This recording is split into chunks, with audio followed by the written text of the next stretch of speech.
आज की जो युवा पीढ़ी है वो नशे की तरफ अट्रैक्ट बहुत है, तो युवा को आप इस चीज़ से दूर करने के लिए चंडीगढ़ प्रशासन क्या कर रहा है? देखो, चंडीगढ़ प्रशासन ने काफ़ी सारे जैसे डी एडिक्शन सेंटर खोला हुआ है कि भाई अगर कोई अपनी इच्छा शक्ति से आना चाहता है तो आप आइए, इलाज करवाइए, हम आपका एडमिशन करेंगे। आयुष्मान कार्ड हर बीमारी में अवेलेबल होता है या सिर्फ एक पर्टिकुलर कुछ से बीमारी रखी हुई है इस चीज़ के लिए? अगर कोई पेशेंट आग लगा करके भर्ती होता है ट्रॉमा सेंटर में, या उसने कोई भी वो पॉइजनिंग लिया है या कोई किसी ने फांसी फाया ली है, तो ऐसी स्थितियों में वो नहीं चलता। अगर आपको पीजीआई का एक ओहदा दिया जाए कि सर आप पीजीआई को संभालो, तो आप क्या चेंज करना चाहोगे उसमें? मुझे कोई चीज़ का मानो कि ओहदा मिल रहा है कि मैं इस रास्ते पे कोई काम करूं, तो मुझे इतना नॉलेज वहाँ से मिला है तो काफ़ी कुछ मैं वो फिर प्रैक्टिकली कर सकता हूँ। आयुष्मान के आपको पता है कि 5 लाख की लिमिट होती है जी, लेकिन कुछ ऐसे नुमाइंदे पीजीआई के अंदर हैं जो इन चीज़ के ऊपर भी काम करते हैं। तो उस पर अभी एक कार्रवाई हुई है, मतलब आयुष्मान के जो धांधली हुई थी आयुष्मान में पीजीआई के अंदर, उस पर अपने डिपार्टमेंट ने भी और पीजीआई प्रशासन ने भी उस पर कार्रवाई की है।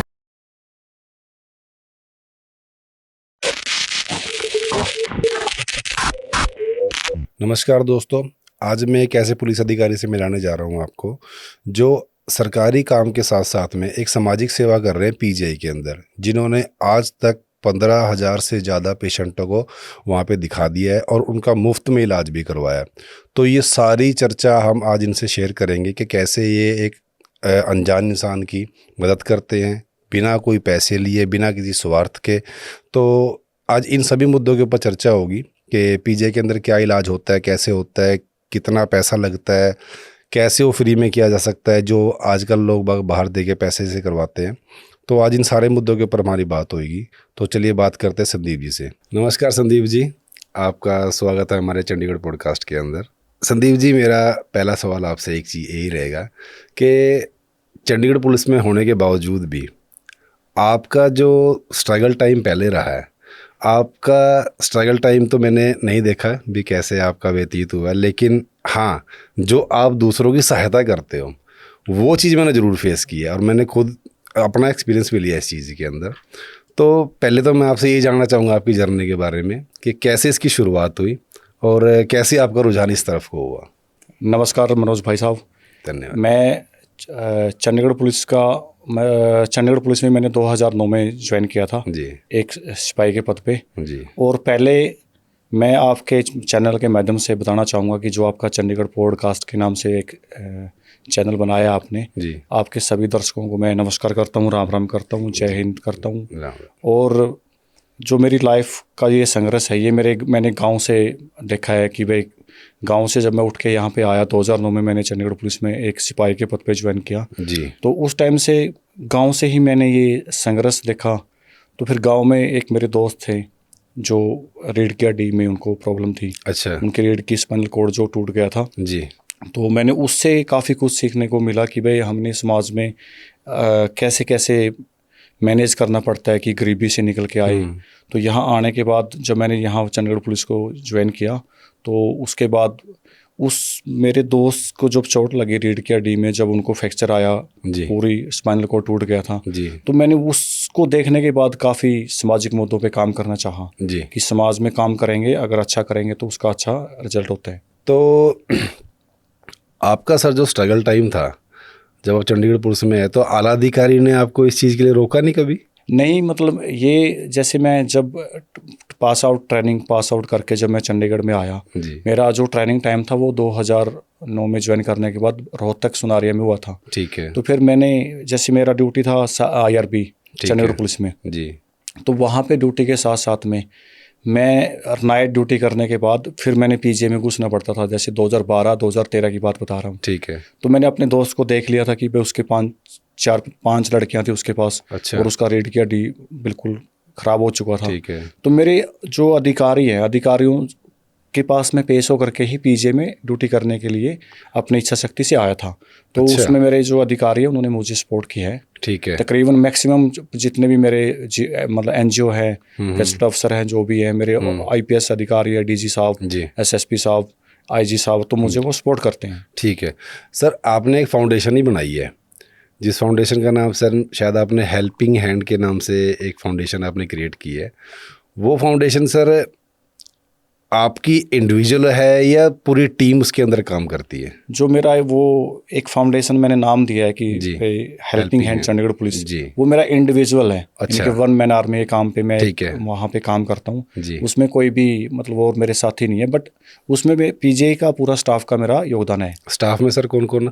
स्टाफ में डॉक्टर साहब हैं, ठीक है। सफाई कर्मचारी से लेकर के सिक्योरिटी गार्ड, ठीक सफाई है। जितने जितने भी रेजिडेंट हैं, चाहे जेआर है चाहे एसआर है, ठीक है। और फैकल्टी जो भी पीजीआई का पूरा परमानेंट फैकल्टी है जो ठीक है। क्लिनिकली इलाज देते हैं, जी। उनका पूरा ब्लेसिंग पूरा सेव रहता है। अच्छा, तो सर एक चीज़ मेरे को पूछनी पड़ेगी आपसे। देखो, पुलिस की नौकरी मैंने मानी है कि बहुत बिजी शेड्यूल होता है उस चीज़ के अंदर, क्योंकि आपको कुछ नहीं पता होता कब कहाँ से कॉल आ जाए आपको, और आपको इमीडिएटली जाना पड़ जाता है उस चीज़ के लिए।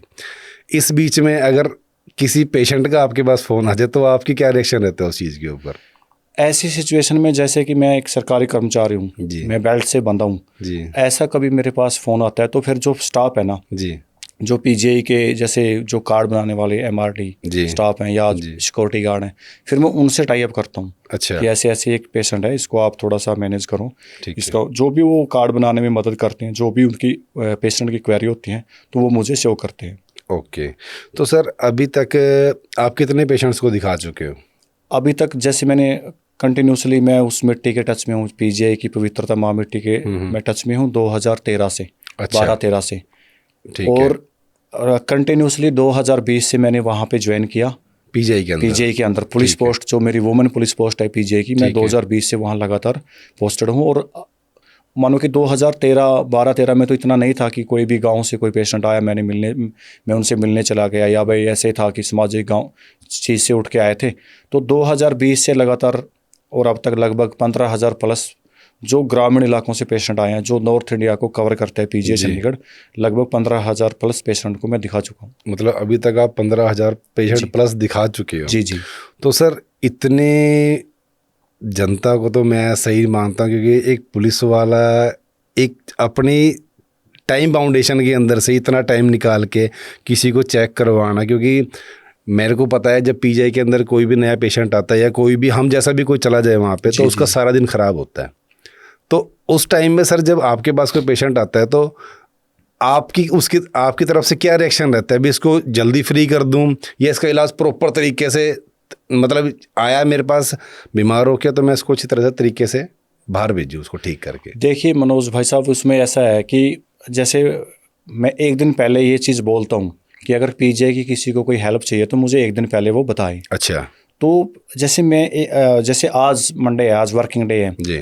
तो जो मेरे पास आज के पेशेंट थे, जो भी 4-5 पेशेंटों की सेवाएं थी, जी। वो उन्होंने मेरे से संडे टाइम ले लिया। तो ओके। एक दिन पहले मुझे पेशेंट काम करके मतलब फ़ोन करके आते हैं। ठीक है। तो जैसे पेशेंट का मैं पहले स्टडी करता हूँ कि इसको किस प्रकार की प्रॉब्लम है, किस प्रकार की इसको दिक्कत है। अगर उसको इमरजेंसी है, अर्जेंसी है ज़्यादा, तो मैं सीधा जिस भी बीमारी से वो जूझ रहा है, पहले मैं उसके मौखिक तौर पे पूछ लेता हूँ कि आपको क्या प्रॉब्लम है, क्या क्या दिक्कत है। तो मैं उससे काफ़ी कुछ सीख चुका हूँ। मैंने सुना है कि आप आधा इलाज तो फ़ोन में बताया तो लोगों को जैसे कि कोई आपसे कुछ पूछ रहा है कि ट्रीटमेंट कैसे होगा, किसी को नहीं पता होता, लेकिन आप उसको ये राय देते हो कि ये पहले ये प्रोसेस होगा आपका, फिर ये होगा, फिर ये होगा। मतलब जो काम उसने 10 दिन में करने हैं वो आप उनका एक दिन में निपटवा देते हो। उसका मैंने मैंने जैसे उस मिट्टी को पूरी गहनता से उसमें एक कर्म किया जी, पूरे हर स्टाफ का सहयोग रहा और उसको मैंने सीखा। एक होता है कि मैं प्रोटोकॉल लाइजनिंग ऑफिस ड्यूटी भी वहाँ पे करता हूँ जी। प्रोटोकॉल लाइजनिंग ऑफिसर ड्यूटी मेरे जो पुलिस पोस्ट इंचार्ज या मेरे एसएचओ साहब, ऊपर से जो डीजी लेवल से मेरा कोई प्रोटोकॉल बनता है, एसएसपी साहब की तरफ से बनता है, आईजी साहब की तरफ से बनता है, तो वो भी मैं देखता हूँ। बट मैंने उस ड्यूटी के साथ साथ में उनको भी अपना फैमिली मान के किया, ठीक है, क्योंकि वो मेरी ड्यूटी बनती है। अन्य पेशेंटों को के लिए जो मैंने किया वो मैंने पहले उस मेडिकल लाइन को सीखा। अच्छा। सीखने के बाद मैं काफ़ी चीज़ मौखिक तौर पे स्टडी कर लेता हूँ और पहले ही बता देता हूँ कि आपका जो इलाज है यहाँ जा करके स्टॉप होगा, यहाँ से ऐसे चलेगा। ठीक है।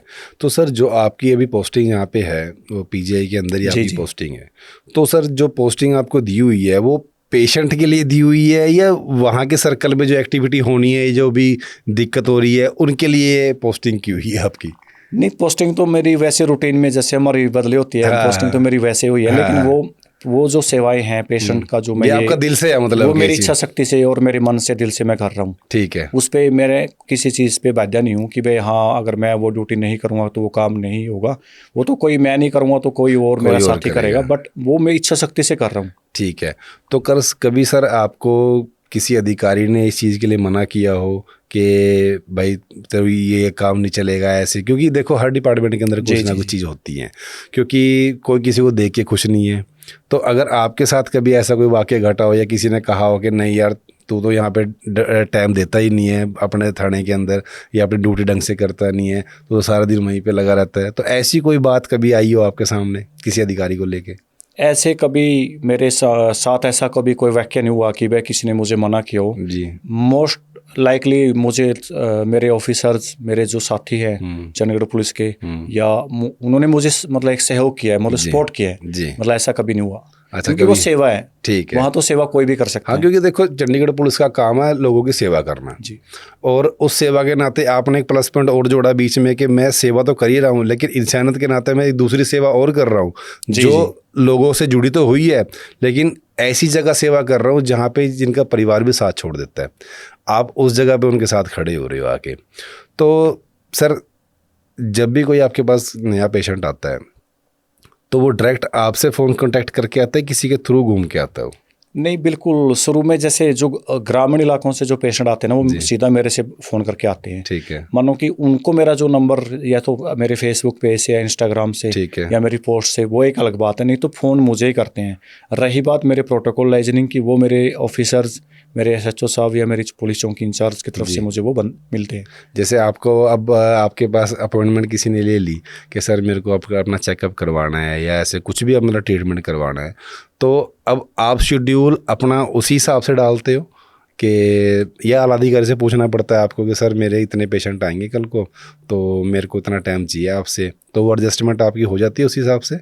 नहीं, मैं उसमें मेरा टाइमिंग का कोई भी वो नहीं है। अच्छा। वो मैं मेरे तरीके से ही मैनेज करता हूँ। वो मतलब आपकी अपनी हेडिंग है, वो आपने कैसे करना है? मेरी अपनी हेडिंग है, मतलब वो मैं अपने तरीके से मैनेज कर लेता हूँ। सरकारी काम में आप बाधा नहीं आने देते बिल्कुल भी चीज़? सबसे मतलब सरकारी काम सबसे फर्स्ट है मेरा, क्योंकि मैं बेल्ट से बंधा हुआ कर्मचारी हूँ। जी। तो मेरा वो उस सरकारी ड्यूटी के साथ साथ में ही मुझे अन्य जो ग्रामीण लोकल पेशेंट आते हैं उनको मैं देखने का समय मिल जाता है। ठीक है सर, एक क्वेश्चन मेरा ये रहेगा जी, PGI के अंदर ही क्यों लोग इलाज करवाना? क्योंकि हॉस्पिटल तो बहुत है, प्राइवेट हॉस्पिटल बहुत है, PGI ही क्यों एक सहारा बनता है? PGI के जो डॉक्टर है ना, मतलब देखो डॉक्टर तो बाहर भी हैं, काफ़ी सारे मतलब रेजिडेंट ऐसे होते हैं जो PGI से पास आउट होकर के बाहर जाते हैं, बट PGI पे लोगों का ना एक विश्वास बनता है जी। मतलब किसी की आखिरी उम्मीद है तो वो PGI है। बिल्कुल, क्योंकि PGI एक ऐसी चीज़ है जिसको मैंने 7 साल अभी लगातार मेरा 7वां साल रनिंग है जी। और PGI की ऐसी पवित्र भूमि है जो तपोभूमि में जिसको मानता हूँ जी। खुद मैं एक संज्ञा देता हूँ कि वो एक तपोभूमि है। ठीक है। एक पवित्रता मिट्टी है जो पूरे नॉर्थ इंडिया को तो कवर करता ही है जी। उसके साथ साथ में वो इंडिया को भी कवर कर रहा है और काफ़ी सारे पेशेंट वहाँ पे काफ़ी अच्छा सस्ता इलाज लेके जाते हैं। अच्छा, वहाँ पे मतलब इलाज फ्री होता है? वहाँ पे इलाज वहाँ पे ऐसा है कि भाई जिसका आयुष्मान कार्ड है, अच्छा जी, वो तो आयुष्मान कार्ड के दौरान ही जो भी उनकी लिमिट बनती है उसमें उसके दौरान होता है। अगर मानो कि किसी के पास आयुष्मान कार्ड नहीं है तो अगर हम सरपंच, जैसे पेशेंट गांव से है तो गांव से सरपंच के लेटर पैड पे वो लिखवा लेता है कि भाई मैं इलाज करवाने में असमर्थ हूँ। ठीक है। तो उसमें क्या होता है कि फिर सरपंच साहब जब लेटर पैड पे लिख देते हैं पेशेंट के जो CR नंबर जनरेट होता है PGI से, तो उसमें PGI के जो भी सुविधाएं उसमें क्या है कि टेस्ट फ्री होते हैं, यानी कि 1 साल तक अगर वहाँ पे प्रूफ फ्री किया जाता है। ठीक है। सरपंच के लिखने से वो भी जो गरीब है, एक्चुअल में जो गरीब है, मतलब वो सरपंच की मोहर चाहिए गांव में, अगर किसी के पास सरपंच लिख देते हैं ठीक है कि भाई ये पेशेंट ऐसे ऐसे ये अपना इलाज करवाने में असमर्थ है, तो उस पर क्या होता है कि PGI के डॉक्टर साहिबान एक डिसीजन लेते हैं कि भाई सब गाँव के मुखिया ने लिख के दिए तो वो प्रूफ फ्री उस पर एक स्टैंप लगा देते हैं और अपने सिग्नेचर कर देते हैं। ठीक है। उसमें PGI में होने वाले हर टेस्ट, चाहे वो 10,000 का हो चाहे वो 10 रुपए का हो, फ्री होता है 1 साल तक। अच्छा। फिर वो रेन्यूएबल ऐसे आगे मतलब फिर से दोबारा वो लिखवा के लाना पड़ता है वहाँ से? जी। और आयुष्मान जो चीज़ है, जो सुविधा दी है, मानो कि एक प्रधानमंत्री की एक योजना है प्रधानमंत्री की तरफ से, मेडिकल हमारे सरकार की तरफ से, उसमें आयुष्मान किन अवस्थाओं में काम करता है, या कोई पेशेंट प्राकृतिक रूप से बीमार है, ठीक या है, उसका लीवर है, ऑर्गन जो लीवर डैमेज हो गया वो जी, न कि किसी शराब पीने से ठीक या है। कोई भी ऐसे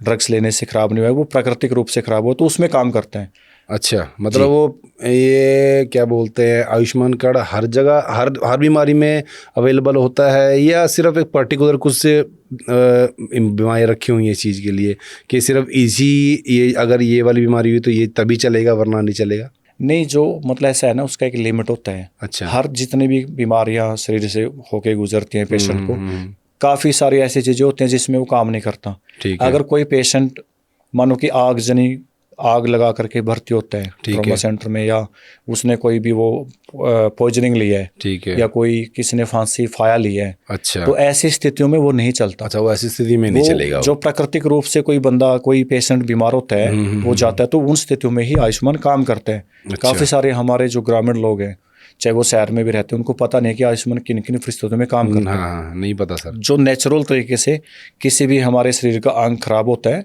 जी। तो आयुष्मान उसमें ही काम करता है, न कि हम कोई खुद की इच्छा शक्ति से हमने मानो कि ड्रग्स लिया, हमने चिट्टा लिया, हमने कोई गलत इंजेक्शन लगाए, या हमने अल्कोहल लिया है, तो उसमें काम नहीं करता। नहीं करेगा उस चीज़ का। मतलब आप बाहर से कुछ अलग से सेवन करके आ रहे हो, उस चीज़ पे वो एप्लीकेबल नहीं होगा। जो नेचुरल आपके अंदर से बीमारी पनप रही है उसमें वो एप्लीकेबल होगा। उसमें ही काम करता है जो प्राकृतिक रूप से आपको परमात्मा ने वो बीमारी दी है। अदरवाइज अगर आप अपनी इच्छा शक्ति से अपने शरीर को खराब करके आ रहे हो, जी, उसमें वो टेस्ट होते हैं पीजीआई में, तो उसमें काम नहीं करेगा। अच्छा, उसमें काम नहीं करेगा, ठीक है। तो सर एक चीज़ और मेरे को इसमें थोड़ा सा पूछना था, आयुष्मान की जो कार्ड की लिमिट है वो वन टाइम होती है या रिन्यू होती रहती है बार बार? वो रिन्यू होती रहती है। जैसे 5 लाख का तो लिमिट है ही उसमें, जितना जितना आपके ट्रीटमेंट के दौरान मतलब पैसा, जैसे मान लो किसी का ट्रीटमेंट ही 5 लाख से ऊपर हो गया, फिर उसके बाद काम नहीं करेगा। उसके मतलब फिर 5 उसके लाख बाद के तो लिमिट पैसे लगाने ही पड़ेंगे। अच्छा, कुछ ऐसे इंस्ट्रूमेंट भी होते हैं जो आयुष्मान के अंडर में नहीं आते, चाहे अच्छा। उसकी वो 5 लाख की लिमिट भी है, उसमें भी आयुष्मान काम नहीं करते हैं। जैसे कई पेशेंट होते हैं जिनको हार्ट अटैक में, आज मैंने सुना है कि वो स्टंट डलते हैं, स्टंट का जी डलते हैं ना, तो वो स्टंट ऐड होते हैं इसके अंदर वो? यस, जो मानो कि जैसे कार्डियक अरेस्ट किसी को आता है, या मानो कि लीवर में भी मानो कि जैसे स्टंटिंग, या भाई गैस्ट्रोएंटरोलॉजी में भी हमारी सीबीडी या जो ऐसे प्रोसीजर होते हैं जिसका स्टोन निकाला जाता है, जी, तो काफ़ी चीज़ें ऐसी होती हैं जिनमें जैसे कार्डियक में जो भी डॉक्टर एंजियोग्राफी के दौरान किसी पेशेंट को स्टंटिंग डालते हैं, तो उसमें आयुष्मान काम करता है। अच्छा, करता है उसके अंदर काम, ठीक है। तो सर आयुष्मान से एक चीज़ मेरे को याद आई कि आयुष्मान के आपको पता है कि 5 लाख की लिमिट होती है जी, और इस बारे में मेरे को भी पता है, लेकिन जो यूज़ कर रहा है उसको इतना पता है कि मेरा सिर्फ इलाज होना चाहिए, चाहे उसमें 5 लाख का खर्चा है, चाहे 2 रुपये का है, चाहे 50 रुपये का है, उसे इस चीज़ से मतलब नहीं है। लेकिन कुछ ऐसे चुनिंदा नुमाइंदे पीजीआई के अंदर हैं जो इन चीज़ के ऊपर भी काम करते हैं। देखिए मतलब ये तो आपके सामने कोई केस आया ऐसा? ये मेरे सामने तो ऐसा केस नहीं आया, बट अभी जो भी आयुष्मान के दौरान कोई जैसे किसी ने गलत काम किया है, यानी कि मानो कि मैं पेशेंट हूँ, मुझे नहीं पता कि इसमें इसका कितना पैसा है, तो उस पर अभी एक कार्रवाई हुई है। अच्छा, मतलब आयुष्मान के जो धांधली हुई थी आयुष्मान में पीजीआई के अंदर, उस पर अपने डिपार्टमेंट ने भी और पीजीआई प्रशासन ने भी उस पर कार्रवाई की है। अच्छा, काफ़ी लोगों जिन्होंने मतलब धांधली किस चीज़ की धांधली करते हैं? पैसों जैसे को? कोई भी पेशेंट आए, उस पेशेंट के पैसे पहुंचे नहीं है, ठीक बट है, वो पैसे किसी अन्य खाते में ट्रांसफर हो गए, अच्छा, जबकि उसको कुछ सामान नहीं मिला है। अच्छा, ऐसे काफ़ी सारा एक पीछे केस हुआ था, तो वो सीबीआई जो चंडीगढ़ सीबीआई है वो भी जजमेंट उसमें कर रहे हैं, वो काफ़ी लोगों के खिलाफ उसमें पर्चा दर्ज हुआ है। बट सर मैं आपको चीज़ बताता हूँ, क्योंकि हमारे ही कुछ नॉन में थे, उनके साथ कुछ ऐसा फ्रॉड हुआ था। फ्रॉड भी इंडिविजुअली, मतलब कि सामने से फ्रॉड किया गया था। उनका जो बिल बना था वहाँ पे, वो बिल बना था 1,38,000 के समथिंग जी का। जी, उनको मैसेज तो 1,38 का आया, लेकिन जो उनसे बताया गया, जो अंदर से फाइल लेके आया था, जो भी थर्ड पार्टी का बंदा होगा, कोई भी होगा, हम नहीं जानते, XYZ वो बंदा है, उसने कहा कि आपका अप्रूवल हुआ 1,20 के आसपास, 18,000 आपको कैश देना पड़ेगा, जबकि मैसेज 1,38 का आया हुआ है। अब वो बेचारे गांव के बंदे थे, उनको नहीं पता इस चीज़ के बारे में। अब जिसका परिवार का बंदा घर पड़ा हो, उसको तो 18,000 देने में दर्द नहीं होगा, तो ये सोचेगा चल यार 18 दे के अगर मेरे का इलाज हो रहा है तो वो मैं करवा लेता हूँ। ऐसी धांधली दिन में पता नहीं कितने करते होंगे बंदे। हाँ, देखिए इस चीज़ का तो मुझे भी, अगर मुझे इतना पता है कि अगर मैं एक वर्दी में हूँ, मेरे से कोई भी है, मानो कि है, उसको पता है कि पुलिस वाला बैठा है, जी चाहे मैं पुलिस पोस्ट में बैठा हूँ या किसी भी अन्य जी किसी भी स्थान पे हूँ, जी तो वो मेरे से कोई उम्मीद करता है कि मैं कुछ अच्छा करूँ जी या मैं उसकी मतलब उसकी सहायता करूँगा। जी। तो बट इसमें तो अगर ऐसा कहीं हो रहा है तो गलत है, मैं होना तो नहीं सर चाहिए। आपसे डिस्कस इसलिए कर रहा हूँ क्योंकि इनके ऊपर आप थोड़ी सी सख्ती बरतो, ये क्योंकि तो ये गरीब के साथ धोखा बहुत ज़्यादा हो रहा है इस चीज़ को लेके। ये तो ये इसके ऊपर तो ऐसा है ना कि जो अभी मैंने बताया कि जो नया एक जो धांधली हुई थी पीजीआई में, आयुष्मान का बहुत बड़ा केस हुआ था, उस पर तो कार्रवाई कर दी है, हमारे जी डिपार्टमेंट ने भी कर दी है। तो जो भी पीजीआई प्रशासन ने, पीजीआई का जो अपना विजिलेंस विभाग है, उन्होंने भी कर दी है। तो ऐसे लोगों पे तो जब भी कोई मानो कि एविडेंस मिलता रहता है तो कार्रवाई होती रहती है। ठीक है। तो सर एक तो चलो ये तो हम नॉर्मल बंदों की बात कर रहे हैं, आपके साथ तो सर वीआईपी कल्चर भी साथ जुड़ा रहता जी है, आपके वीआईपी कल्चर भी आपके साथ जुड़ा रहता है। अब वो चाहे पुलिस डिपार्टमेंट को लेके लगा लो या इधर उधर से कोई किसी का फ़ोन आ जाए आपके पास किसी वीआईपी का, तो कभी किसी वीआईपी ने आपको फोर्स किया इस चीज़ के लिए कि या जैसे अब पीजीआई में क्या होता है, बेड की बहुत दिक्कतें होती हैं, आपको पता है इस चीज़ के बारे जी में, जी। क्योंकि बेड के ऊपर ही मैंने सुना दलालियाँ बहुत होती हैं, भी हम तेरे को बेड दिला देंगे, इतना खर्चा लगेगा, ये XYZ ये चीज़ें होगी। तो आपको कभी किसी पॉलिटिशियन का ऐसे कोई प्रेशर है अभी, हाँ यार हमारे बंदे का इलाज करा के दे फटाफट, और आपके सामने कोई दूसरा पेशेंट बैठा हुआ है जिसके आप अपने दिल से काम कराना चाह रहे हो, तो ऐसा कोई प्रेशर पड़ा है आपको किस चीज़ का? नहीं, ऐसा तो नहीं हुआ, बट क्या नाम है, मैं जब से मैं वहाँ पे उस पीजीआई की मिट्टी में पोस्टेड हूँ, कार्यरत हूँ अपने पद के साथ साथ में, तो मैंने वहाँ एक अपने लॉजिकल को अपनाया है। मेरा वो लॉजिकल है कि मैंने पहले केस को स्टडी किया है ठीक है। कि जो पेशेंट मैं देख रहा हूँ कि वो कितना उसको ज़रूरत है, मानो कि उसको किसी वेंटी की ज़रूरत है आईसीयू में, या उसको मानो किसी बेड की ज़रूरत है, भाई वो उसको ज़रूरत है या नहीं है, तो मैंने इस तरीके से ही उसको मैनेज किया है। बट किसी पॉलिटिशियन की तरफ से कुछ कभी ऐसा नहीं हुआ कि भाई कि मेरे को कोई फोर्स कर रहा है, नहीं, क्योंकि मैं फोर्स की ड्यूटी नहीं कर रहा हूँ, मैं मेरी अपनी इच्छा शक्ति से वहाँ ड्यूटी कर रहा हूँ। क्योंकि सर ये जो मैंने जहाँ तक हमने सुना है ना कि पीजीआई में काम उसी का होता है जिसका डंडा होता है। नहीं, मतलब ऐसा नहीं है, वो बिल्कुल नहीं, आपका क्वेश्चन बिल्कुल सही है, लेकिन पीजीआई में अगर मानो कि मैं भी किसी की मध्यस्थता नहीं कर रहा हूँ मनोज जी, मेरे अलावा भी ऐसे पेशेंट आते हैं जो देखने में बिल्कुल ठीक ठाक हैं, बट उनको इंटरनली कोई बीमारी, उनको मानो कि ग्रस्त है बीमारी, वो जो मेजर बीमारी है, उनको प्रॉब्लम है, और वो दिखने में ठीक है, वो बंदा मानो कि 2 किलोमीटर दौड़ रहा है, तो पीजीआई मानो कि फर्स्ट उसकी मानो कि जब उसको वर्कअप में लेके आता है तो उसको देखने के बाद पहली बार में ही, अगर ओपीडी दौरान ओपीडी या इमरजेंसी में, तो उसको बिना किसी जानकारी के भी अच्छा ट्रीटमेंट देते हैं। ठीक है।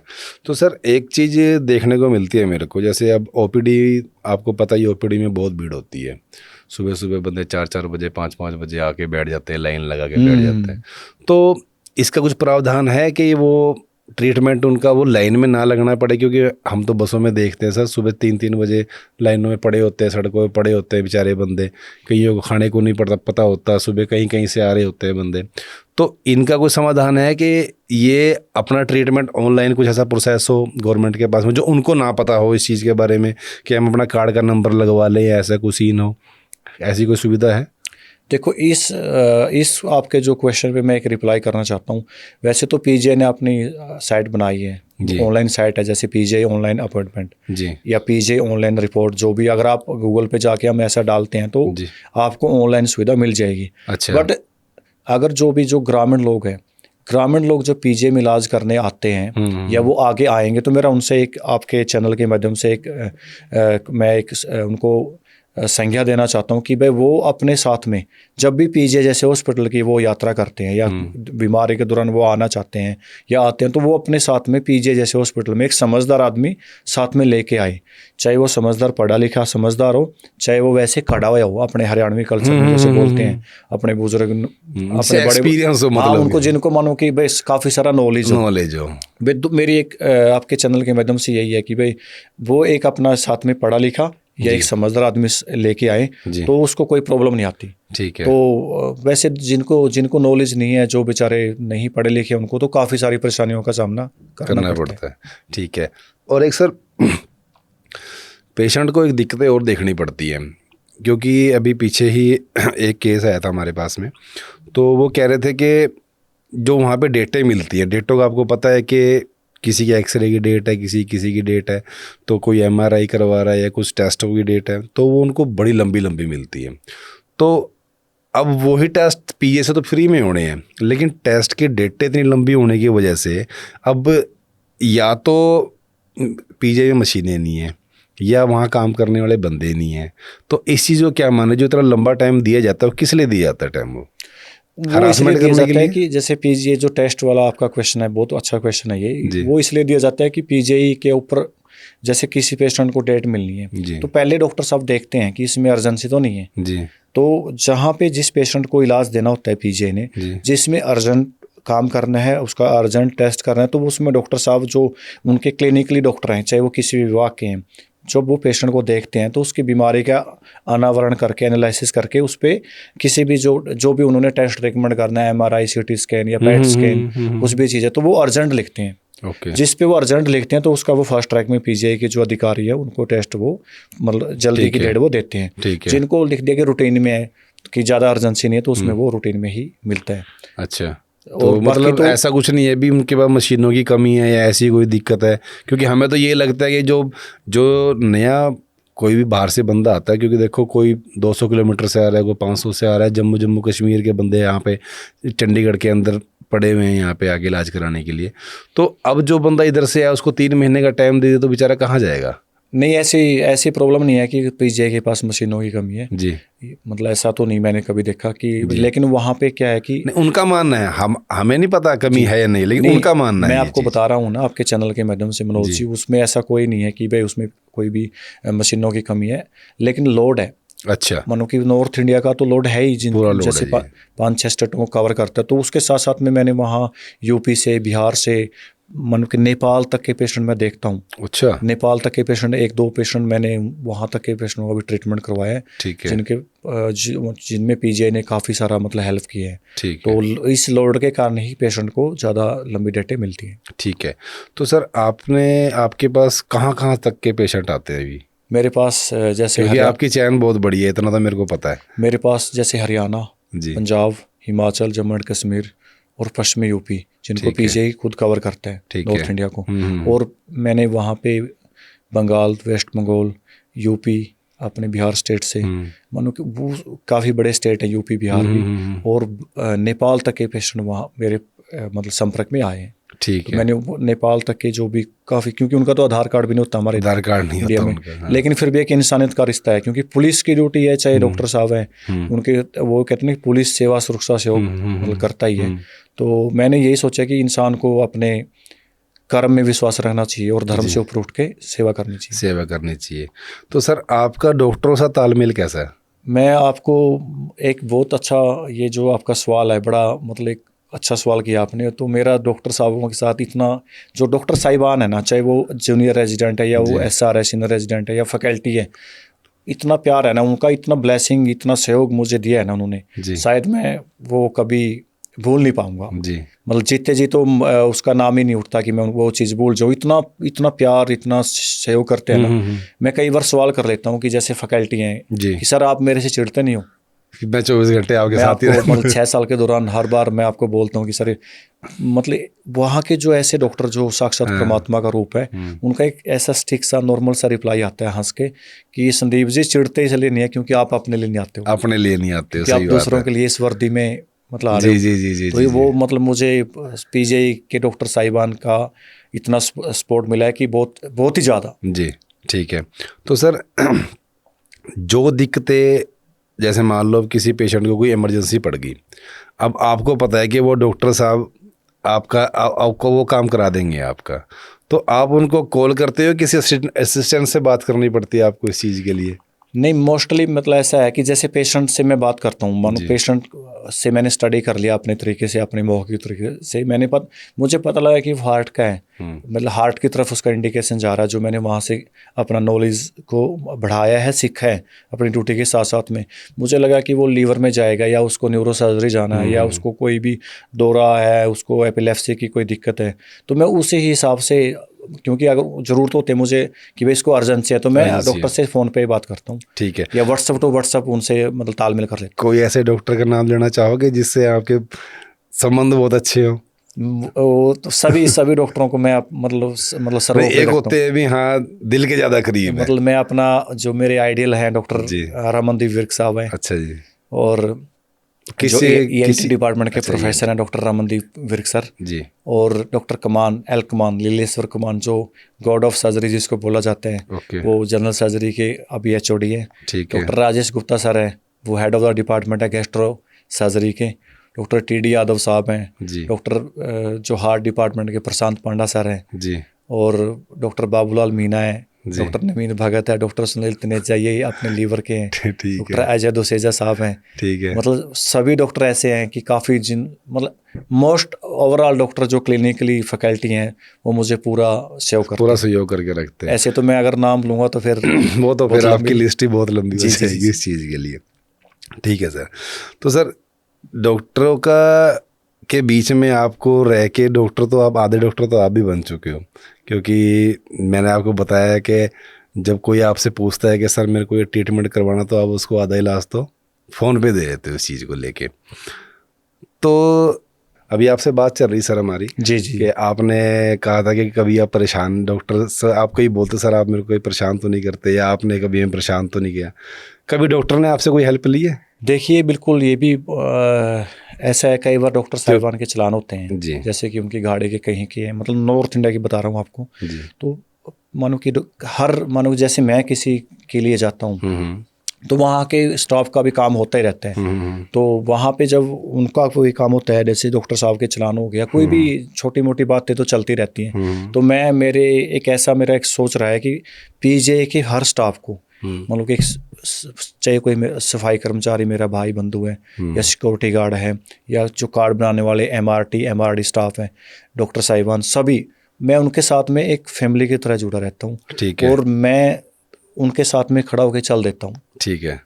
भाई कोई काम होता है तो मैं अपना पर्सनली लेकर के उसको, मैं उनके साथ में फैमिली की तरह खड़ा रहता हूँ। तो होती है, उनके भी काम मतलब होते हैं। कई हमने तो ये देखा है ना, क्योंकि डॉक्टरों का भी थोड़ा स्वार्थ होता है कि चलो कोई पुलिस वाला हमारी मदद कर रहा है तो कल को हमें भी इनसे ज़रूरत पड़ेगी किसी चीज़ के लिए। तो मतलब ऐसा स्वार्थ वो भी नहीं रखते आपके साथ में भी, हाँ हमें कोई ज़रूरत पड़ेगी तो हम तभी आपका काम करवाएंगे। नहीं, कई बार मैं मेरी खुद की इच्छा शक्ति से ही बोलता रहता हूँ। जैसे किसी डॉक्टर से मैं फर्स्ट बार मिल रहा हूँ, भाई वो अभी नए फैकल्टी लगे हैं, नए JR हैं, नए SR हैं, तो वो आउट ऑफ स्टेट से काफ़ी डॉक्टर हमारे नॉर्थ इंडिया से, मतलब साउथ साइड से ज़्यादा आते हैं। तो अब वो हमारे, मानो कि मेरी तो राजधानी है, मैं हरियाणा से बिलोंग करता हूँ, तो फिर वो वहाँ पे नए होते हैं, तो उनको कोई ज़रूरत होती है, बट वो स्वार्थ से नहीं, ऐसा नहीं है कि भाई वो कोई, लेकिन एक फैमिली की तरह मुझे वो बताते हैं। ठीक है। उनको पता होता है कि संदीप जी यहाँ पे ऐसे नहीं है, वो एक परिवार की तरह हमारे साथ में रहते हैं, तो वो मुझे एक पारिवारिक तौर पे हर चीज़ शेयर करते हैं। तो जो भी मेरे से हो पाता है तो मैं उसमें 110% बेस्ट देता हूँ। बेस्ट देते हो। ठीक है। तो सर एक चीज़ और थी कि जैसे आप PGI के अंदर काम करते हो, आपको कुछ लगता है कि PGI के अंदर कुछ चीज़ अधूरी है जो पेशेंट के लिए होनी चाहिए? हाँ, PGI के अंदर अब तो काफ़ी सुधार आए हैं। अब तो जैसे अलग से न्यूरो साइंस डिपार्टमेंट बना है जी। तो पहले उन वार्डों में थोड़ा सा जैसे बेड वगैरह की और कमी थी। अब तो जैसे न्यूरो साइंस बन गया है, जैसे गायनोकोलॉजी अलग से डिपार्टमेंट बन गया है, मदर एंड चाइल्ड केयर। तो पहले थी थोड़ा सा, जैसे अब ये नए डिपार्टमेंट अभी ओपन नहीं हुए हैं, अभी उन्होंने अभी शुरुआत होना है उनका, तो उसके बाद मुझे लगता नहीं कि इतनी ज़्यादा कोई प्रॉब्लम पेशेंट को देखनी पड़ेगी। अगर आपको PGI का एक ओहदा दिया जाए कि सर आप PGI को संभालो, तो आप क्या चेंज करना चाहोगे उसमें? तो मैं अगर देखो, चलो मैं अपनी ड्यूटी के साथ साथ में ये सेवा तो कर ही रहा हूँ, लेकिन वो तो फिर प्रैक्टिकली, जैसे अगर मुझे कोई चीज़ का मानो कि ओहदा मिल रहा है कि मैं इस वास्ते पे कोई काम करूँ, तो मुझे इतना नॉलेज वहाँ से मिला है उस PGI की मिट्टी से, काफ़ी सारा नॉलेज मैंने लिया है, तो काफ़ी कुछ मैं वो फिर प्रैक्टिकली कर सकता हूँ। ठीक है। नहीं मतलब आप किस तरीके से देखते हो PGI में, जैसे कोई पेशेंट आपके पास आया है, अब आपने उसको जरिया दिया कि यार मैं तेरा इलाज यहाँ से ऐसे करवा दूंगा, ये तरह सिस्टम हो जाएगा, वो एक बार करा के चला गया, वो आपके साथ एक बार ही जुड़ता है या दोबारा फिर से आपके साथ कभी कांटेक्ट करता है उस चीज़ के लिए? नहीं, जैसे एक पेशेंट को मैंने पहली बार दिखाया है, तो दूसरी बार भी डॉक्टर उसको फॉलोअप में बुलाते हैं। अच्छा। मतलब वो दूसरी बार भी आएगा, तो फिर मैं पहले क्या करता हूँ कि पहले फर्स्ट बार आने वाले पेशेंट को मैं पहले शुरुआत देता हूँ। जैसे कहते हैं कि किसी की अगर उसको दुख है तो उसमें उसको रास्ते पे लेके जाना एक सही दिशा में। उसके बाद मैं काम को सिखाता हूँ ऐसा नहीं है कि भाई हर बार मैं उसकी मदद करूँ, नहीं, क्योंकि उसको सिखाना भी ज़रूरी है। क्योंकि अगर मतलब फर्स्ट ट्रीटमेंट आपका होता है, उसके बाद उसके खुद का होता है। बिल्कुल दूसरी बार में मैं उसको सिखाता हूँ कि आप ऐसी लाइन में लगिए, क्योंकि मैं ये चीज़ इसलिए सिखाता हूँ, इसलिए उसको बताता हूँ कि ताकि उसको ऐसे पता लगे कि मेरा ट्रीटमेंट कैसे होता है। जनता को भी पता लगना चाहिए कि भाई वहाँ पे क्या क्या दिखते हैं, कैसे हैं, क्योंकि मेरी भी काफ़ी सारी ड्यूटी ऐसे होती हैं जहाँ पे मैं हो सकता है दूसरी बार में उसको समय ना दे पाऊँ। अगर मैं ही उसका ट्रीटमेंट ऐसे करवाऊँगा तो वो कुछ कर नहीं पाएगा। उसको आगे जाके कोई भी मानो कि बड़ी दिक्कतों का सामना फेस करना पड़ सकता है। मैं पहले स्टार्ट करने के बाद उसको बहुत कुछ सिखाता हूँ। अच्छा। और उस सीखने के बाद वो मुझे लास्ट में ये भी कहते हैं कि बहुत आपने बताया मेरे को। बिल्कुल भाई, बताया तो मैंने काफ़ी काम अपना कर लिया। और ये अच्छा भी रहता है, एक अच्छा मैसेज है। ठीक है, ठीक है। तो सर एक पीजीआई के अंदर सर एक डिपार्टमेंट है इमरजेंसी का, आप तो बखूबी इस चीज़ से परिचित होंगे। इमरजेंसी के अंदर सर कोई भी जब जाता है वहाँ पे, तो वहाँ पे धक्का बहुत है किसी भी चीज़ को लेके। ना तो बेड की सुविधा वहाँ पे, स्ट्रेचर पे सारे पड़े रहते हैं, आपको पता है यहाँ से वहाँ ये प्रॉब्लमें हैं। तो सर वो जो वहाँ का जो कल्चर है अभी भी ये चीज़ चल रही है, क्योंकि आपको लगता नहीं कि उसको चेंज करना चाहिए? अभी तो जैसे नया मैंने बताया आपको कि जो नया न्यूरो साइंस और जो अपना जो मदर केयर चाइल्ड जो अभी नई बिल्डिंग बनी है। अच्छा। तो देखो वो एक प्रशासनिक पीजीआई का अपना खुद का काम है। ठीक है। जैसे वहाँ भीड़ तो है ही सर, बहुत ज़्यादा भीड़ रहती है, बहुत ज़्यादा प्रॉब्लम है, मतलब निकलने तक की जगह नहीं होती है वहाँ पे, और एक के ऊपर एक बंदा चढ़ा रहता है वहाँ पे। हाँ बिल्कुल है, लेकिन अभी वही है ना, उस चीज़ का मैंने आपको पहले भी बताया कि वो एक नॉर्थ इंडिया को पीजीआई कवर करता ही है। नॉर्थ इंडिया के जो पेशेंट वहाँ पे आते हैं, उसके साथ साथ में इंडिया से भी पेशेंट आ रहे हैं। तो भीड़ तो है ही, लेकिन वो अब पीजीआई प्रशासन का काम है कि भाई उसको, अब तो काफ़ी सारा पहले से ठीक है, लेकिन भीड़ तो है ही उसमें। पर वो अपना खुद का वो कैसे मैनेज करना चाहते हैं, कैसे वो करेंगे, उसमें तो आपको पता है, आप भी जाते हो पीजीआई में, काफ़ी सारा चक्कर लगते हैं, तो भीड़ तो है ही। भीड़ तो है ही है। चलो, भीड़ से सर एक चीज़ याद आई कि जो भीड़ एक्चुअल में देखनी चाहिए वो चीज़ बाहर मिलती है भीड़ देखने को। एक छोटी सी बात मैं डिस्कस करूंगा आपसे। एक लंगर की सुविधा चलती है पीजीआई के अंदर, आपको लगता है कि वो जो लंगर की सुविधा चल रही है वो एक्चुअल में जिसके लिए चलाई जा रही है उसको मिल नहीं रहा वो चीज़?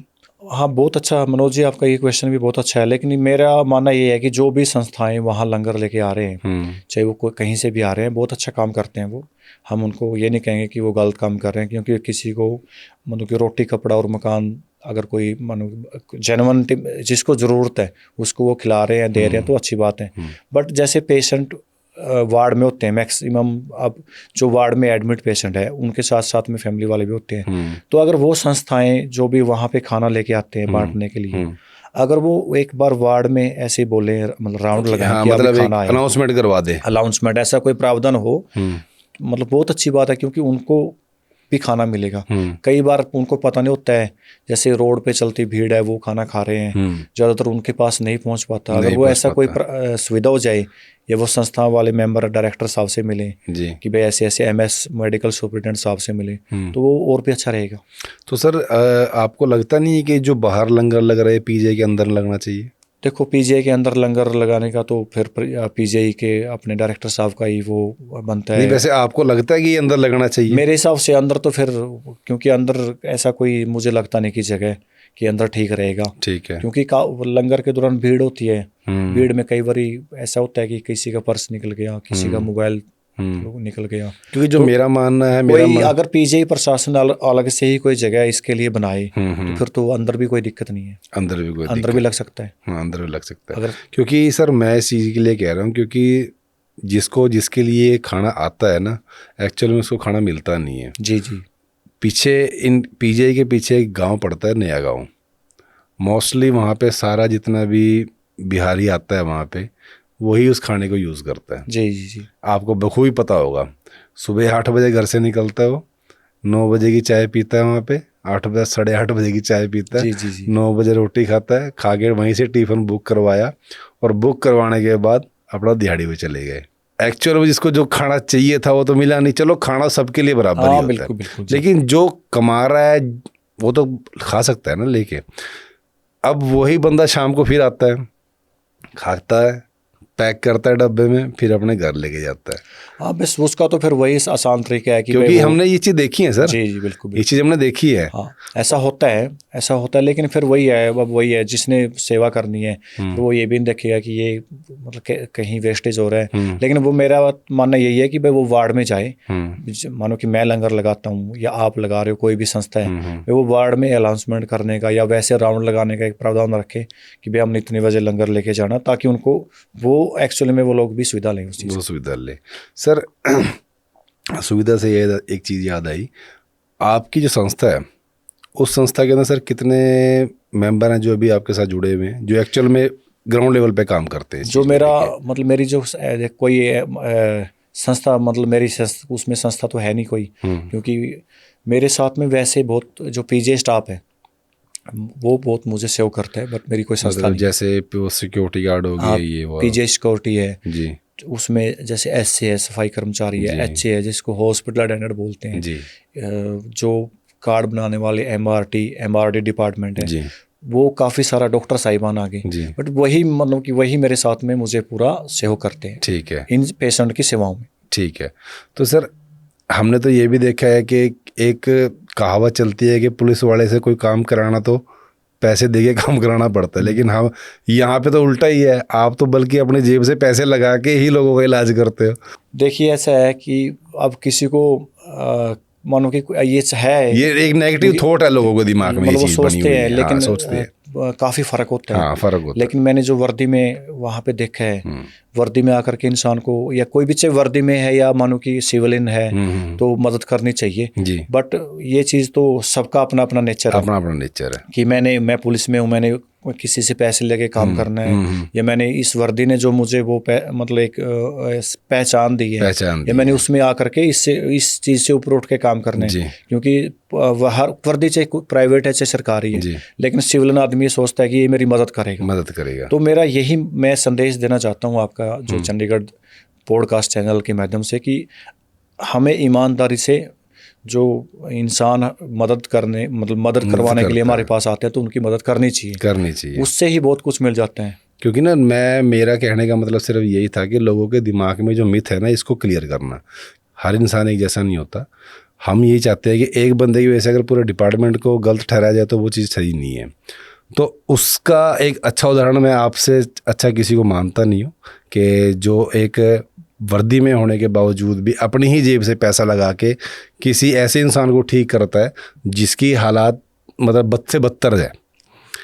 अब सर आपने जिन जिन का इलाज कराया है अभी तक, आपकी जो टीम है, मतलब ये जो फंड का पैसा आप इकट्ठा करते हो किसी के लिए, आप अकेले ही पैसा डालते हो या आपके साथ डॉक्टर ये सब सहयोग करते हैं इस चीज़ का? इसमें ऐसा है कि जैसे कोई नीडी पर्सन पेशेंट होता है ना जी, उसमें मैं खुद स्टडी करता हूँ कि उसका आयुष्मान कार्ड तो नहीं है जी, या फिर कोई भी उसके पास आजकल फ्रॉड ही बहुत चल रहे हैं इस चीज़ को लेके। हाँ। मतलब उससे पूछना चाहिए कि कहीं पर उसका ऐसा कुछ मिसयूज, मतलब कि मैं किसी से पैसे लूँगा किसी पेशेंट के इलाज में तो कहीं मिसयूज ना हो जाए। तो मेरे इसमें जो मेरे दोस्त हैं जो मुझे गहराई से जानते हैं, ठीक है, तो पहले मैं ट्रीटमेंट करने वाले हमारे डॉक्टर साहब हैं पीजीआई के, चाहे वो जूनियर रेजिडेंट है, कंसर्न एसआर है, जेआर है या फैकल्टी हैं, तो मैं उनसे मिल करके कि इसको कितना पैसा चाहिए सर, कितना मानो कि पीजीआई इसमें कर रहा है अपनी तरफ से सेव कर रहा है, तो फिर मैं मेरे दोस्तों को एक मैसेज टाई अप करता हूँ, अच्छा, कि भाई ये एक पेशेंट है, इसके लिए इतने पैसे अरेंज करें। तो मुझे मेरे जो फ्रेंड हैं जो मुझे अच्छे से जानते हैं कि भाई जो आपका खुद का सर्कल बना हुआ है, जो मेरा खुद, वो मुझे पैसे मानो कि वो हम क्या करते हैं उस पैसे से सीधा पेशेंट की दवाई, ठीक है, जो भी उसको उस दौरान इलाज चाहिए हम उसको वही चीज़ देते हैं, ना कि उसको पैसा देते हैं। मतलब मैं पैसा बहुत कम, रेयर उनमें देता हूँ कि भाई ज़्यादा नहीं तो मोस्टली या तो दवाइयाँ वगैरह होती हैं मेन तो ये, या पेशेंट में मैं जो भी इंस्ट्रूमेंट लगना है उसके पैसे सीधा उसको दवाइयों से ही जोड़ के रखता हूँ।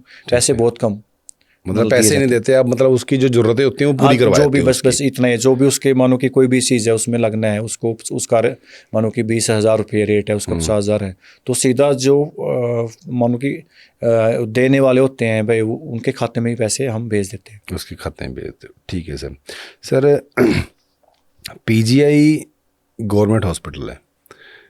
अब मैं थोड़ा सा कंपैरिजन करूँगा प्राइवेट हॉस्पिटल से और पीजीआई से, तो आपको नहीं लगता कि जो पीजीआई के अंदर आता है वो सिर्फ गरीब ही आता है या अमीर भी आते हैं यहाँ पे? पीजीआई में ट्रीटमेंट के हिसाब से लगा के, क्योंकि ट्रीटमेंट ज़्यादातर, क्योंकि आज चलो मैं कंपैरिजन वैसे ले लेता हूँ आपसे, पीजीआई को और प्राइवेट हॉस्पिटल को किस नज़र से देखते हो आप? पीजीआई में ना उसमें पीजीआई में अमीर से अमीर लोग भी आते हैं और पीजीआई में गरीब से गरीब लोग भी आते हैं जी। मैंने काफ़ी लोगों को जो मानो काफ़ी ब्यूरोक्रेसी से भी जुड़े रहते हैं, मैं काफ़ी ब्यूरोक्रेसी में जैसे उनको भी अटेंड करता हूँ और काफ़ी बड़े बड़े लोगों को मैंने वहाँ देखा है जो लोग विदेशों में रहते हैं जी।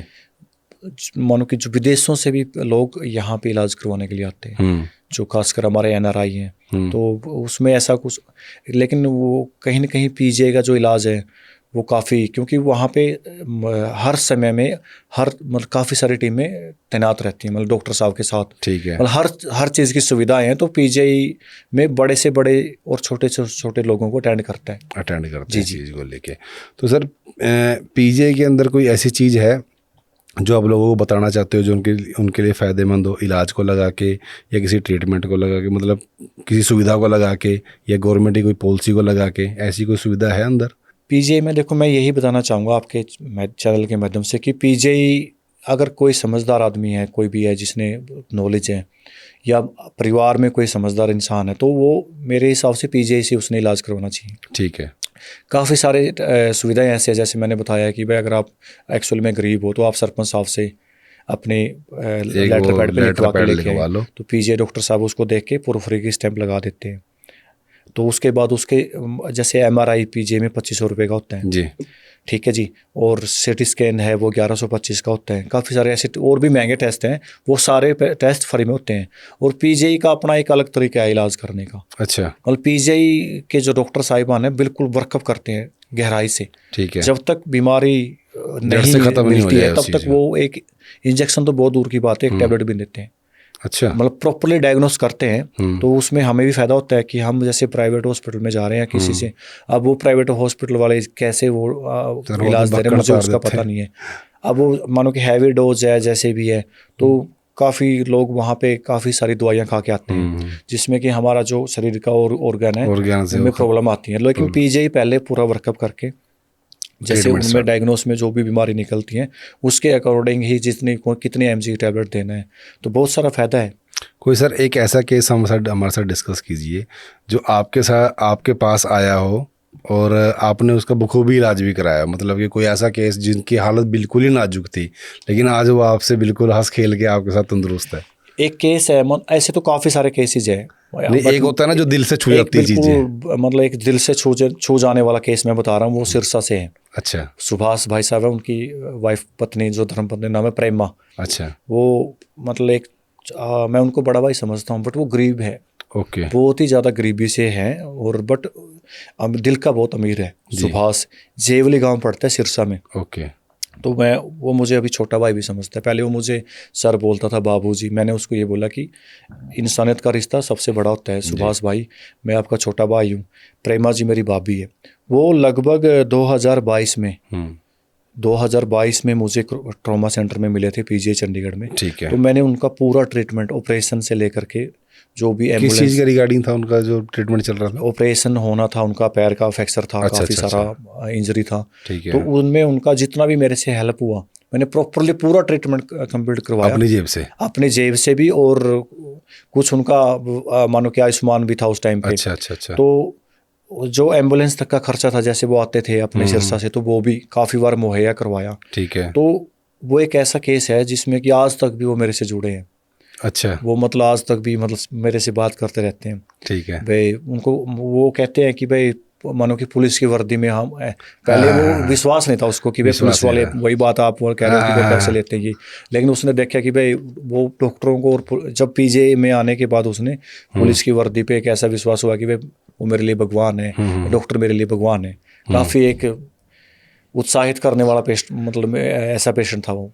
तो सर ये तो बात हुई हमारी पीजीआई के रिगार्डिंग। जी। लेकिन अब मैं आपकी थोड़ी दिनचर्या और आपकी लाइफस्टाइल के बारे में थोड़ा पूछना चाहूँगा कि चंडीगढ़ पुलिस में आने से पहले आपका रुझान शुरू से ही पुलिस लाइन के अंदर था या किसी को देख के आपका मन हुआ भी हाँ मेरे को पुलिस की तैयारी करनी चाहिए और पुलिस में आना चाहिए? मनोज जी, मैं इस आपके जो सवाल पे एक अच्छा रिप्लाई करना चाहता हूँ। मेरा ऐसा कोई मोटिव नहीं था कि मैं पुलिस में जाऊँ, बट जब मैं ग्रामीण लाइफ में मैं साथ में स्टडी करता था, पढ़ाई कर रहा था। मेरा जो गांव है वो मटौर गांव है कैथल डिस्ट्रिक्ट में, जो मेरी विधानसभा है क्लाइट, जिला कैथल। तो मैंने काफ़ी सारी मेहनत की है। शुरू से मेरा जो रनिंग रेस काफ़ी अच्छी मेरी रनिंग थी। अच्छा। तो मैंने 800-1500 का गेम भी किया है। ठीक और है। उसमें बहुत एक रोमांचक एक स्टोरी है, एक डॉग की। अच्छा। एक कुत्ते की। ठीक है। उसकी ना छोटी, मतलब ब्लैक कलर का मेरे पास एक छोटा कुत्ता था। ठीक है। जिसको मैंने बचपन से अपने खेत से मैं लेके आया था। ठीक है। फिर मैंने अपने घर पे रखा।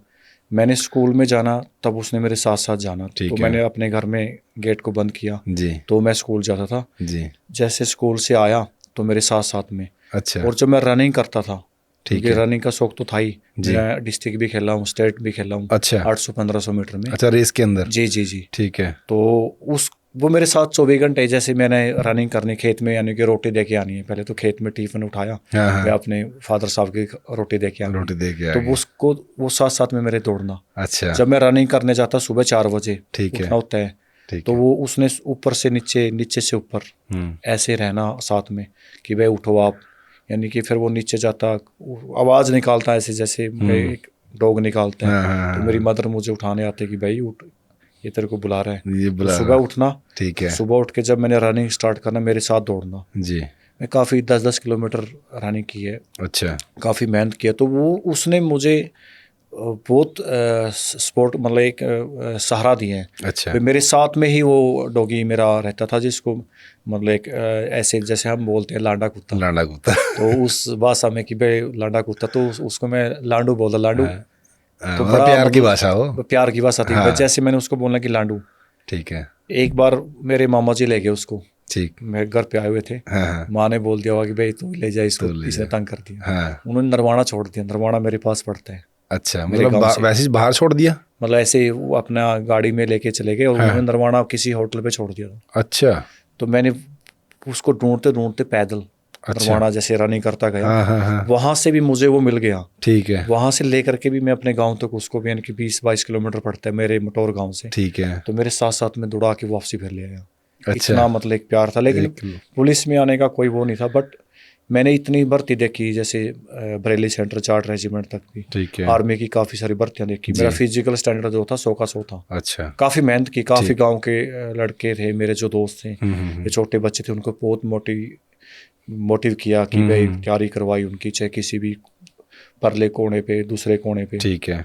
बस मेहनत की थी। मतलब हर गांव वासी की, मेरे 36 बिरादरी की, ग्रामीण मेरे जो भाईचारे में सबकी ये दुआ थी कि भाई ये फलाने का लड़का, फलाने का पोता लगना चाहिए, ये बहुत मेहनत करता है। ठीक है। इसके साथ में तो इसका जो ये कुत्ता, ये भी मेहनत करता है। तो जिस दिन मैं, जैसे 2009 में जब मैंने चंडीगढ़ पुलिस में एक सिपाही के पद पे ज्वाइन किया जी, और मुझे खेत में ही पता लगा कि मैं भर्ती हो गया।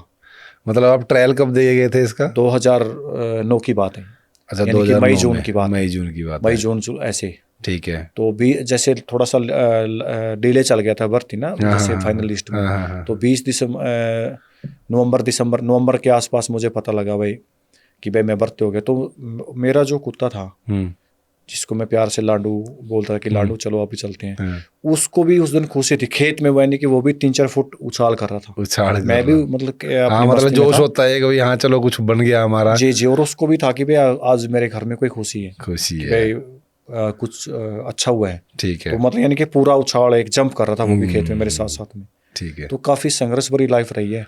एक फार्मर, किसानी से आए थे। खेती, मतलब कोई परिवार में आपके था नहीं पहले कि किसी को देख के आपको लगा हो भी हाँ मेरे को पुलिस में जाना चाहिए, या कोई ऐसा इंसिडेंट आपके साथ? कई बार कुछ ऐसी चीज़ें होती हैं, किसी को देख के इंस्पायर हो जाता है इंसान के, नहीं यार मेरे को ऐसा बनना है। मतलब ऐसा कोई फैमिली में नहीं था कि मेरे दादाजी भी एक किसान थे, मेरे फादर साहब भी किसान थे। ठीक है। आगे मेरे चाचा जी है, वो भी किसान है, वो भी पढ़े लिखे हैं, बट किसानी से जुड़े हैं। बट ऐसे ही मेहनत की थी। कभी नहीं सोचा था कि वह चंडीगढ़ हमारी राजधानी है, इसमें जी भी नौकरी लग जाएगी। लेकिन जब मेहनत की, लोगों की दुआएं थी हर ग्रामवासी की, तो परमात्मा ने यहाँ पे अपनी ये पुलिस की वर्दी, अब तो यही मेरी पहचान है, वी केयर फॉर यू। जी। तो अब अपनी वर्दी, बट मैंने अपनी वर्दी को ईमानदार रखा है, ठीक पूरी है। ईमानदारी से भर के रखा है। इसमें ये नहीं है कि भाई ऐसा कि एक मिसाल कि भाई पुलिस वाला जा रहा है, जी। भाई कोई भी भाई मेरी मदद करेगा, तो जी। हर चीज़ में आश्वासन के तौर पे हर इंसान की मदद करना, क्योंकि बड़ों से सीखिए कि भाई आपने मदद करनी है। जी। जी। फादर साहब से काफ़ी कुछ सीखा है, ठीक है। दादाजी से काफ़ी कुछ सीखा है, उन्होंने भी ठीक। अपने टाइम में काफ़ी सारी मदद की है। ठीक है। तो वही परिवार में कोई पुलिस में नहीं था, कोई फौज में नहीं था, तो मेरे परिवार से मैं यहाँ पे निकल के आया, एक बिल्कुल ग्रामीण एरिया से। ठीक है। तो सर आपके गांव से और भी कोई है जो मतलब कि पुलिस में हो, चंडीगढ़ पुलिस के अंदर हो या किसी और पुलिस के अंदर हो? मेरे गांव में यहाँ पे हैं, मेरे चंडीगढ़ गांव के? से एक अपने दो तीन मेरे कर्मचारी हैं, मेरे अच्छा। गांव से हैं। अच्छा अच्छा। यहीं पे जो एक्स सर्विसमैन है सत्यवान मोहन, ठीक है। वो भी यहीं पे पोस्टेड है, पहले फौज में थे। मतलब एक भाईचारा इकट्ठा हो जाता है ना उस हाँ चीज़ से। बिल्कुल, बहुत अच्छा लगता है। एक अपना दोस्त है मेरा, मेरा जूनियर है जी। वो, पारस मोहन, अच्छा। वो भी मेरे गांव से हैं। ठीक है। मेरे जैसे मेरे से 2-3 साल बाद में ज्वाइन किया था। तो सर जब चंडीगढ़ पुलिस ज्वाइन करी आपने यहाँ पे आके, तो गांव से शहर में आके रहना, कितना लाइफ को चेंज देखा आपने इस चीज़ के लिए? हाँ बहुत, मतलब देखो हम गांव से उठ के आए थे, पहले जी। पहले तो चंडीगढ़ के जब इस ऐसे सारे गोल चक्कर ही सेम दिखते थे कि भाई मतलब पता नहीं था कि भाई पुलिस लाइन कहाँ से है, हाँ। कहाँ पे है। लेकिन धीरे धीरे अब फिर तो जैसे भी यहाँ पे रहना शुरू किया, सारी चीज़ें यहीं अपनी कर्मभूमि बन गई, तो फिर तो कोई प्रॉब्लम नहीं हुआ। लेकिन पहले गांव से उठ के आए थे तो लगा ही, जी। एक बार तो लगता है कि भाई हम ऐसे अनजाने से शहर में कहाँ पे आए हैं, कहाँ पे आ गए? काफ़ी सारी। लेकिन अब तो कोई प्रॉब्लम भी नहीं है। ठीक है। तो सर जहाँ पे आज आपकी पोस्टिंग है उस एरिया के साथ में पंजाब यूनिवर्सिटी लगती है, तो पंजाब यूनिवर्सिटी लगती है आपके यहाँ पे। जी जी। तो इस यूनिवर्सिटी के, आपको पता है आज की डेट में युवा पीढ़ी एक एग्रेसिव मोड पे चलती है। जी जी जी। तो यहाँ के जो यूनिवर्सिटी के लड़के हैं, आपका उनके साथ तालमेल कैसा रहता है? हाँ यूनिवर्सिटी के लड़के मतलब वैसे कभी ड्यूटी लगती है मेरी भी, लेकिन मैं तो जहाँ पे भी एजुकेशनल डिपार्टमेंट में जहाँ मेरी ड्यूटी होती है, या जो यंग युवा पीढ़ी, हमारे जो छोटे भाई हैं, जो छोटी बहनें हैं, मैं जो भी जैसे बीएससी नर्सिंग के बच्चे हैं, पीजीआई में जो अपनी पढ़ाई करते हैं लड़की हैं, मैं उनको ये समझाता हूँ कि आपके माँ बाप ने बहुत मेहनत की है, जब भी आप यहाँ पे पहुँचे हो, आप पंजाब यूनिवर्सिटी पहुँचे हो, या तो मैं उनको अच्छा गाइड करता हूँ और आप उनको सही रास्ते पे चलने के बारे में मोटिवेशन करता रहता हूँ। ठीक है। गांव के लड़कों में और शहर के लड़कों में क्या फ़र्क लगता है आपको? गांव के लड़कों में और शहर के बच्चों में ये फ़र्क है कि मतलब संस्कारों का फ़र्क तो रहता ही है। अच्छा। जैसे गांव के लड़के लड़कियां जो थोड़े मतलब जुड़े होते हैं एक दूसरे से, सामाजिक जो हमारे रीति रिवाज है उनसे जुड़े होते हैं जी। और जिनके पेरेंट्स, जिनके माँ बाप भाई शहर में आकर के गांव से, पहले वो गांव से में थे और बाद में वो शहर में आ गए, तो ऐसा नहीं है कि भाई शहर के बच्चे वो भी अपने, काफ़ी सारे बच्चे मैंने शहरी के भी ऐसे देखे हैं जो अपने सामाजिक रीति रिवाजों से जुड़े हुए हैं, लेकिन कहीं न कहीं अपने जो पेरेंट्स हैं उनका नहीं मिलने पाया, भाई उनको पता नहीं है कि वे सामाजिक चीज़ क्या है। तो मेरा इस क्वेश्चन पे यही आपका रिप्लाई है कि हमें सामाजिक रहना भी बहुत ज़रूरी है, चाहे हम गांव में रहे हैं, चाहे हम शहर में रहते हैं, तो सामाजिक होना सबसे ज़रूरी है। ठीक है। तो सर जो आज की पीढ़ी है, युवा पीढ़ी है, उसको आप क्या संदेश देना चाहोगे? मैं आपके चंडीगढ़ पॉडकास्ट की तरफ से पूरे आपके दर्शकों को और जो आज की युवा पीढ़ी को यही संदेश देना चाहता हूँ कि आप कि जिस भी मानो कि एम से आते हो, मतलब जिस भी आपका जो भी आपका बिजनेस है, आपकी पढ़ाई है, आप किसान हो, चाहे कुछ भी है, तो उसमें लगन से आप काम करें जी। और कहीं पे भी जहाँ पे भी आप सेटल हो, जहाँ पे भी आपका अच्छा काम है, अच्छा व्यवसाय है, तो आप ईमानदारी से काम करें। और जैसे कि दो मुद्दे देश के सबसे बड़े मुद्दे हैं, जैसे मैंने बताया कि भाई एक शिक्षा और एक चिकित्सा और शिक्षा पे आप किसी की मदद करें, तो ये दोनों मुद्दे सबसे बड़े हैं। क्योंकि अगर किसी को शिक्षा मिलेगी तो वो रोटी कपड़ा और मकान आराम से खरीद लेगा। अगर किसी को चिकित्सा मिलेगी, अगर कोई बंदा स्वस्थ होगा या किसी का बच्चा बीमार है, तो किसी को अच्छी चिकित्सा मिलेगी ताकि वो अपना उस इलाज होने के बाद, उसका इलाज होने के बाद अच्छा से काम कर सकते हैं, वो कहीं अपने हर काम में अपना अच्छा योगदान दे सकते हैं। तो यही मेरा आपके चैनल के माध्यम से रहेगा कि भाई कि जो भी युवा पीढ़ी है तो वो नशे से दूर रहे, ठीक है। नशे से बचे। आजकल बहुत सी चीज़ें ऐसी हैं कि जिसमें और गलत विसंगत जो लोग संगत है उनसे भी बच के रहे। जो अच्छे दोस्त हैं उनको चुने, अपने पेरेंट्स को, अपने माँ बाप को हर चीज़ शेयर करें। जी। जैसे जो भी उनके साथ कोई भी इंसिडेंट होता है तो वो अपने पेरेंट्स को बताएं, क्योंकि बहुत कुछ अपना बलिदान करके माँ बाप अपना कुछ भी मेहनत करके बच्चों को पढ़ाते हैं। जी। तो खासकर वो नशे से बचकर रहें, मतलब गलत संगतियों से बचकर रहें जी। और अपना अच्छा उद्देश्य लेकर के चलें, ताकि हम शिक्षा और चिकित्सा को बहुत सारा उस दर्जे पे लेके जाएं। तो सर नशे से एक चीज़ याद आई मेरे को कि आज की जो युवा पीढ़ी है वो नशे की तरफ अट्रैक्ट बहुत है, लेकिन प्रशासन का डर भी है, क्योंकि चंडीगढ़ प्रशासन मैंने देखा है इस चीज़ के लिए कि वो इस चीज़ के ऊपर स्ट्रिक्ट एक्शन लेती है कि कहीं भी अगर कोई नशे के पदार्थ कोई मिल जाए या किसी को सेवन करता हुआ मिल जाए तो उसके ऊपर जल्दी से एक्शन लिया जाता है उस चीज़ के लिए। तो युवा को आप इस चीज़ से दूर करने के लिए चंडीगढ़ प्रशासन क्या कर रहा है? देखो, चंडीगढ़ प्रशासन ने काफ़ी सारे जैसे डी एडिक्शन सेंटर पीजीआई के अंदर भी हैं जी, खोला हुआ है कि भाई अगर कोई अपनी इच्छा शक्ति से आना चाहता है तो आप आइए, इलाज करवाइए, हम आपका एडमिशन करेंगे। जी। तो काफ़ी सारी दवाइयाँ, बहुत महंगी दवाइयाँ होती हैं नशे वाली, नशे छोड़ने की बहुत वो दे रहे हैं अपनी तरफ से, वो मतलब सेव कर रहे हैं। प्रशासन तो लगा ही है। अब अगर हम नहीं उस पर काम करेंगे, नहीं हम इलाज लेना चाहते हैं, वो अलग बात है। लेकिन मेरे हिसाब से चंडीगढ़ का जो प्रशासन है वो काफ़ी अच्छा काम कर रहा है इस चीज़ पे, मतलब जो ड्रग्स पे। तो वो तो अपनी तरफ से काफ़ी एफर्ट करते हैं, काफ़ी अच्छी मतलब उनके मतलब प्रोग्राम चलते रहते हैं जी। तो बाकी युवा अगर इसकी तरफ ना आ जाएगा, नशे से बच के रहेगा तो बहुत अच्छा रहेगा, क्योंकि देश का युवा आगे बढ़ेगा तो देश आगे बढ़ेगा। लेकिन चलो सर, युवा की तो बात रही, युवा तो चलो नशे की तरफ से एक साइड को हट जाएगा, लेकिन कहीं ना कहीं वो आप ही को परेशान भी करता है, चाहे वो हुड़दंग को लेके लगा लो, चाहे वो चलान तोड़ने को लेके लगा लो, या नाके तोड़ने को लेके लगा लो, कुछ भी लगा लो मतलब कि। तो उस टाइम आपका क्या रिएक्शन होता है युवा को लेके? मतलब उस टाइम भी यही रिएक्शन होता है कि देखो, जिन्होंने गलत काम किया है तो उसको पहली बार तो हम अपने किसी भी बच्चे को या किसी को भी हम समझाते हैं कि ऐसा नहीं करना, ऐसा करने से ये नुकसान होता है।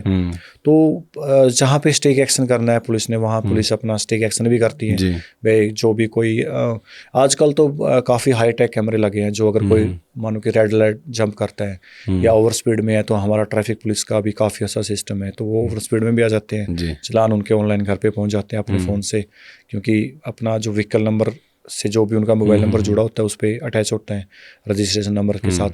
तो भाई पहले तो उनको समझाते हैं कि ऐसा नहीं करना चाहिए, ये आप एक फैमिली पे भी असर डालते हैं कि वैसे से बोलते हैं फुकरापंथी। तो ऐसा तो काफ़ी मेरे हिसाब से अभी तो काफ़ी सुधार है, ऐसा नहीं है कि मतलब हमारा पहला काम तो यही रहता है कि हम युवाओं को समझाते हैं इस चीज़ के लिए कि आप ये काम गलत ना करो, या से कोई रेड लाइट तोड़ के जाना या हुल्लड़बाजी करना या कुछ भी, मतलब कि आजकल तो सड़कों पे चलते छीना झपटी बहुत हो रही है, इस चीज़ को लेके स्नैचिंगें बहुत होती हैं।